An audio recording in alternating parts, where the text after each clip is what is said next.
And God said, "Let the land produce living creatures according to their kinds, the livestock, the creatures that move along the ground, and the wild animals, each according to its kind." And it was so. God made the wild animals according to their kinds, the livestock according to their kinds, and all the creatures that move along the ground according to their kinds. And God saw it was good. Then God said, "Let us make mankind in our image, in our likeness, so that they may rule over the fish in the sea and the birds in the sky, over the livestock and all the wild animals, and over all the creatures that move along the ground." So God created mankind in his own image. In the image of God he created them. Male and female he created them. God blessed them and said to them, "Be fruitful and increase in number. Fill the earth and subdue it. Rule over the fish in the sea and the birds in the sky, and over every living creature that moves on the ground." Then God said, "I give you every seed-bearing plant on the face of the whole earth, and every tree that has fruit with seed in it. They will be yours for food. And to all the beasts of the earth, and all the birds in the sky, and all the creatures that move along the ground, everything that has the breath of life in it, I give every green plant for food." And it was so. God saw that all he had made, and it was very good. And there was evening and there was morning, the sixth day. So this opening statement is already odd to many readers in verse 24. God declares that the earth will bring forth nefesh hayah. Out of the land will come living creatures, the animals of the land. The livestock, creeping things, and beasts of the earth will all come from the earth. This is interesting in that it shows the domain of these creatures is of the land. Each domain is divided from the other, and there are creatures placed to have habitats in those domains. It is also interesting that if one were to make an argument about material origins, the creatures are coming from the land, which means they're not just appearing on the land, but coming out of it. There are three classifications for animals, provided in that there are the behemah, the remesh, and the hayah. The behemah refers to land animals, mostly of the domesticated sort, as found in passages like Exodus 9:25 or Exodus 11:5. There are a few instances where it refers to wild animals, such as in Deuteronomy 28:26, Jeremiah 7:33, and Isaiah 18:6. Remesh in this context refers to the creeping things in which many associate with insects, but it can in other contexts also refer to creatures of the water.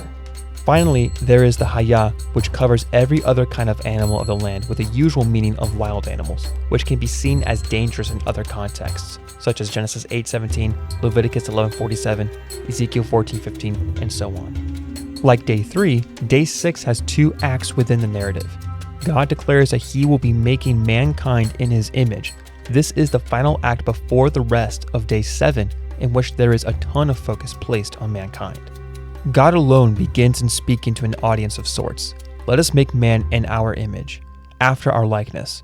There is great discussion among scholars and whom the audience is of the let us. There are many commentaries and Bible dictionaries that go over the various views and possible interpretations. But continuing on, the term in can be understood as a position that one has. A modern example would be to say that one works in medicine or they work in construction. This entails that one has the role of physician of sorts or a construction worker. This makes further sense as one continues on through the rest of the verse. The term for image is Selem, of which in many other contexts can be understood to be translated as idols. We will dive further into this discussion later on day 7, but the creation narrative outline is repeated twice in the book of Exodus. When discussing the tabernacle, this would seem to indicate that the author and the early readers would have understood that the tabernacle is modeled after God's throne room, Eden, and his creative order. They would have seen the Genesis outlining a cosmic temple of which brings about the Selem, an idol, of which you would find in many tabernacles, in many temples. Hence why you also have the Ark of the Covenant as a representative within the temple. Throughout the ancient Near East, an image was believed to contain the essence of that which it represented. The essence equipped the image to carry out its function. This brings up the point of discussing and seeing the humans are created to be image bearers of God, to be idols in the cosmic temple. This verse would be understood as let us make mankind as our image. This helps one begin to understand that image bearing is a function, not a quality that mankind has. Humanity does not so much share with God his essential reality, but rather is a representative of that reality. That is, humankind has a functional role to play, a role that requires no ontological commonness with God. This then also has great implications for how one is to live their life. They are Selem because they are human. Everything that is done by humanity is a reflection of who Yahweh is. Mankind is called to have dominion over the fish, birds, and the livestock.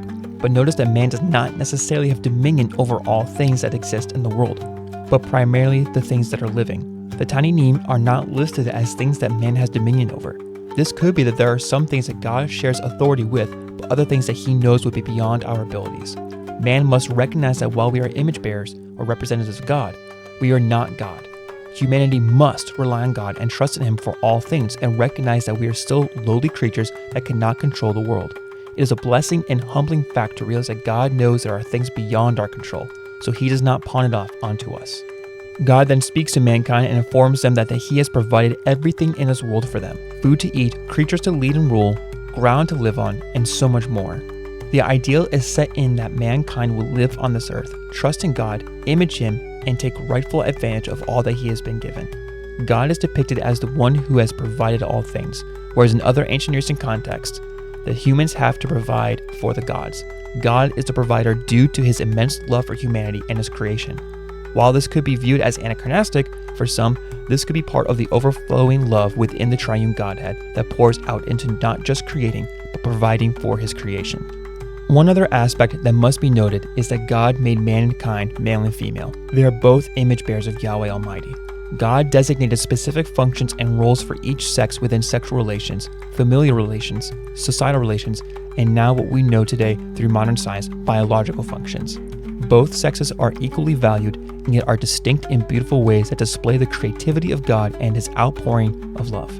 Knowing that they are both created together equally in the image of God does not mean that they function exactly the same as one another, but they both have roles in imaging God in all that they do.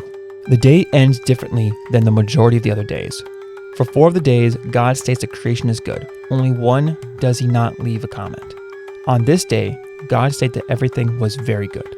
Things were not just pleasing and functioning properly, but that everything is properly established in such a magnificent way with creatures whom He can share this triune love with. This is the ideal, that everything functions in harmony and love within the magnificent cosmos with Yahweh as King.